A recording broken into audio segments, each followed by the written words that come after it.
Hola y buenas noches, comunidad de la cripta. En esta ocasión contaré lo que le sucedió a mi esposo por el año 2003 en la ciudad de Puebla. En aquel entonces él se mudó a esa ciudad, así que la historia y los lugares eran nuevos para él. En aquel entonces estudiaba por las tardes una carrera técnica. Las clases terminaban como a las 9 p.m. Sin embargo, el conserje se apresuraba a cerrar antes. Incluso las clases terminaban media hora antes de la salida. Tenía un amigo llamado Felipe, que era un chico locuaz, que le gustaba tomar alcohol, salir con mujeres y andar de parranda. Bueno, en una ocasión tenía que entregar una tarea de unas fotos y las estaban revelando en el laboratorio de fotografía. Un lugar sin ventanas, totalmente oscuro. Sin embargo, contaban con una luz roja especial para no velar las fotos. Eran como las 4 de la tarde y para ello tenían que estar con la luz apagada, de forma normal. Pero inesperadamente la luz se encendió. José pensó que había sido su amigo y le dijo molesto: «Oye, ¿por qué encendiste la luz? ¿Se velaron mis fotos?». El amigo le contestó: «Yo no fui, ya que estaba ebrio». Contestó después sorprendido: «Es que vi a una enfermera pasar y encender la luz». Para entonces ya se le había bajado la borrachera. José quedó con dudas de que si él habría sido. Sin embargo, que habría sido él era imposible, pues venía borracho y no habría podido caminar tan rápido, ya que se encontraba a varios metros del interruptor de luz. Pasaron varios días y José dice que estaba en otro laboratorio de serigrafía, que estaba ubicado en el segundo piso, y subió al tercero donde se encontraba el laboratorio de fotografía y su salón. Se dirigía a su salón para saber si aún estaba abierto, porque se le habían olvidado ciertas cosas, pero para su desgracia, el salón ya estaba cerrado y con la luz apagada. A pesar de que este salón estaba en el tercer piso, había una luz tenue de un poste del patio de la escuela que iluminaba dentro del salón. Él se asomó por la ventana y en los vestidores vio varios soldados ocupando casi todas las sillas, aparentemente almorzando, con un uniforme que no se notaba actual. Se veían algo transparentes, y a los soldados que la luz del poste les daba, estos se perdían parte de su cuerpo. Es decir, no se podía ver, era como si esta luz los disipara. Él quedó estupefacto ante lo que sus ojos estaban viendo. Obviamente pensó que no era gente real, pues las luces se encontraban apagadas y el salón cerrado. Inmediatamente bajó las escaleras rápidamente para regresar al salón de laboratorio con sus compañeros. No dijo nada, ya que no era el momento para hablarlo, pues seguía la clase. Posteriormente pasaron días y le hicieron una broma. Lo encerraron en el baño, que ya no contaba con iluminaciones, pues ya era la hora de salida, y desde el primer piso, con interruptores, el conserje ya había apagado las luces del segundo piso, donde se encontraba José encerrado.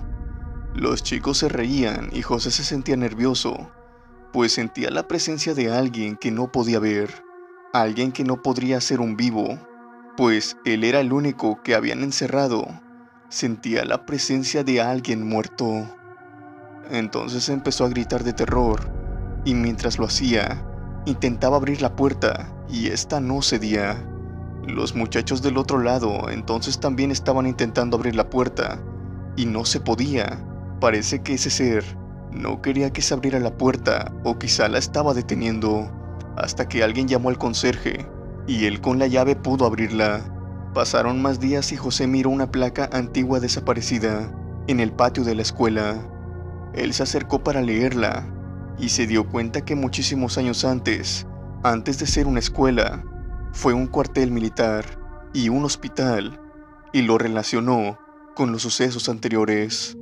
En una ocasión, en la hora de la salida, mientras otros chicos salían de la escuela, José y su amigo Felipe estaban platicando con el conserje. Este les dijo que cerraban temprano, porque entre más tarde se presentaba más actividad paranormal, y que desde hace mucho la escuela no contaba con velador, ya que nadie se atrevía a quedarse toda la noche por la misma razón. La escuela estaba a media hora de camino de su casa, así que en algunas ocasiones se arriesgaban por la noche al terminar sus clases a caminar. Y digo se arriesgaba, pues la ciudad no es segura debido a los asaltantes, ni de día ni de noche, ya que también había veces que no alcanzaba transporte que se dirigiera a su casa. La casa donde vivía era antigua, la rentaba su madrina y él. Por las noches, cada vez que se acostaban, varias veces se despertó como eso de las 2 de la mañana, y cuando abría los ojos, veía a una niña parada al pie de su cama. Cuando me lo contó, le dije que si siempre estaba parada, me dijo que no. A veces se sentaba en una silla, que estaba también cerca del mismo lugar de su cama. Le pregunté que si no se le había ocurrido poner algo encima de la silla. Me dijo que sí, pero entonces se sentaba encima de las cosas que le ponía. Cuando mi esposo vio a los soldados en la escuela, aumentó la actividad paranormal en su casa. Él siente que los fantasmas lo fueron siguiendo a su casa. Ahora ya no solo veía a la niña, sino a un monje, un obrero y un soldado, con ropas antiguas. Me cuenta la madrina de mi esposo que en una ocasión tuvo un sueño donde una niña corría peligro. La niña tenía como unos 8 años, tenía un vestido blanco. Al parecer le causaba miedo un señor. Este estaba vestido de monje. Este le quería hacer daño. La niña no mostraba su rostro. Tenía agachada la cabeza y el monje tampoco se le miraba el rostro. Dentro de su capucha solo había oscuridad. La madrina, al ver que le quería hacer daño, quería ayudarla, pero no podía pronunciar palabra alguna. Mientras ella soñaba, mi esposo despertó y no se podía mover. Abrió los ojos solo para ver que los fantasmas se dirigían a su cama. Quería gritarle a su madrina para que lo ayudara, pero no podía pronunciar ninguna palabra. Los fantasmas ya estaban rodeando su cama. La madrina, al querer ayudar a la niña, en su sueño, lo único que pudo sacar fue un grito, en esa pesadilla tan fuerte que lo sacó en la vida real. Este grito ahuyentó a los fantasmas que estaban alrededor de la cama de José y los vio cruzar las paredes para desaparecer. Este grito también hizo despertar a la madrina de aquella pesadilla, y este mismo grito salvó a José de aquel terror, pues ya podía moverse y hablar. Sin embargo, nadie habló del asunto con detalle, y hasta el otro día se dieron cuenta de las coincidencias.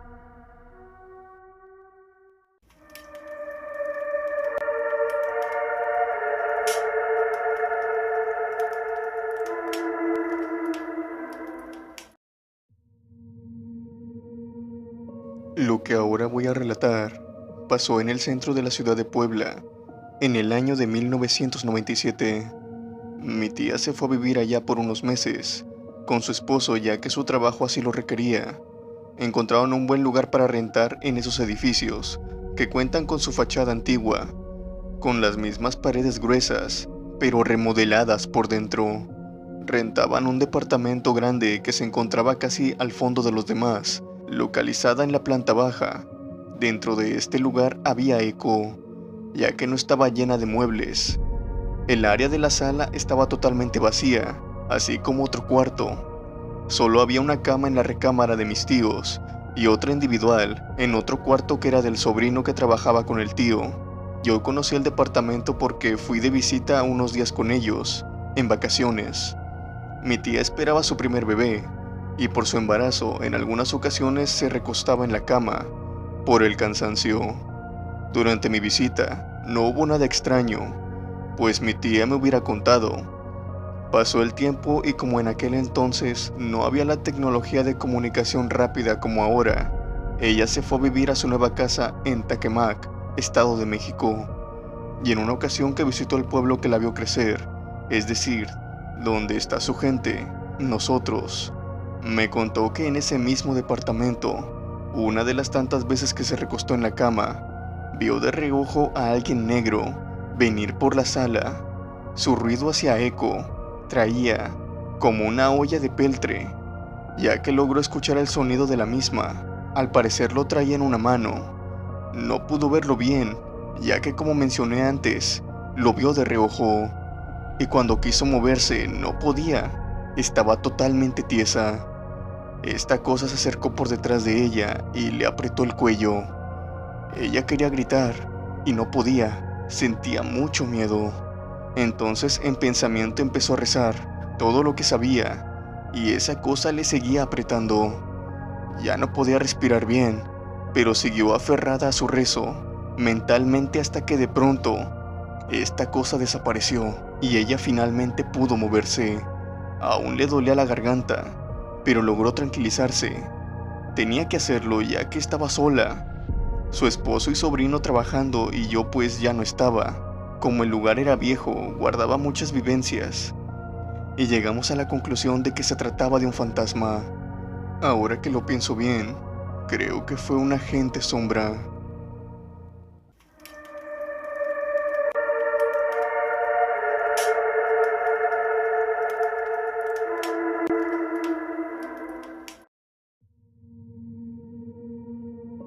En algunas ocasiones, ya en la adolescencia, escuchaba hablar entre la gente acerca de las bolas de fuego que aparecen por el famoso cerro que distingue a mi pueblo, y decían que tenían que ver con brujas. Yo solo lo escuchaba, y yo no me detenía a pensar si era verdad o no. Pero empecé a escuchar relatos de cosas paranormales, y lo relacioné. Mi historia es de cuando yo tenía 10 años, mi hermana 8, mi hermano 6 y mi primo 8. Caminábamos por una vereda misma que estaba dentro del terreno. Salíamos de la casa de la abuela, donde mi madre se quedó a platicar todavía, ya que nuestra casa está bastante cerca. Eran como las 9 de la noche. Íbamos a nuestra casa que está como a 30 metros de distancia entre una casa y otra. Íbamos a la mitad del camino. Realmente caminábamos despacio, pues mi hermana iba apoyada en mí, ya que nació con una condición que no le permite caminar sola. Nuestra vereda, que pertenece al terreno de la abuela, y estaba colindando con la calle, que en aquel entonces era angosta, con pasto y de tierra.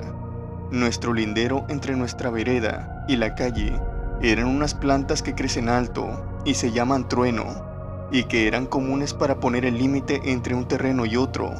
En este caso era el límite entre nuestra vereda y la calle. Esta planta de trueno hacía que no viéramos bien entre la oscuridad. Sin embargo, recuerdo bien que había luna llena. Nos estábamos acercando a la fuente donde lavamos ropa, que compartíamos con la familia. Al lado de esta fuente había un árbol de nogal con frondosas hojas de color verde claro, que hacían sombra aún más. Vivimos en una loma, así que al salir a la calle se puede ver perfectamente el cerro, y al pie de este cerro el pueblo y una pequeña ciudad cercana, que no podíamos ver por los árboles y plantas de nuestra vereda. Al llegar al nogal, no recuerdo quién fue, si mi hermano o mi primo, que dijo: "Miren, miren, ¿qué es eso?". Yo volteé hacia donde señalaba, arriba en el cielo, y vi una bola de fuego. Eran como 3 veces más grande que una pelota de básquetbol, ardiente como las llamas reales del fuego, y me quedé mirando al mismo tiempo que le dije a mi primo que fuera a decirle a mi mamá. Él la llamó desde afuera, quizá para no perderse el espectáculo. Mi madre nunca salió, pues no escuchó. Esta bola de fuego pasó a unos 2 o 3 metros arriba de las ramas del nogal, que estaban en lo más alto. Realmente lo vimos muy cerca, y pasó tan lento que pude verlo bien. Quería saber para dónde iría. Quise correr hacia la calle que se encontraba justo al otro lado de los truenos, pero tenía a mi hermana y no pude mirar más. En fin, pasaron los años y olvidé el incidente, y aquello que pareció ser un sueño no lo fue, pues ahora mis hermanos ya están grandes.